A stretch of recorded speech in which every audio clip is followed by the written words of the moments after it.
Ето пак познатата картина. Качил съм се на 2 метра височина и виждаме обстановката, която е наоколо.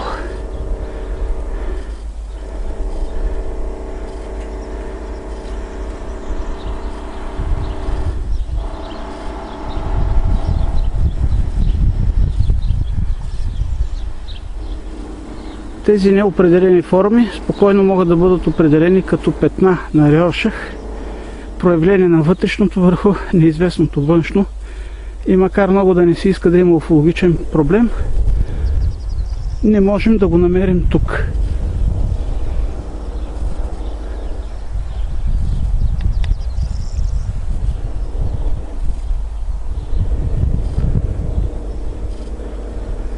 За вас предали от Пловдив Владимир Петров, председател на дискусионен клуб Космос.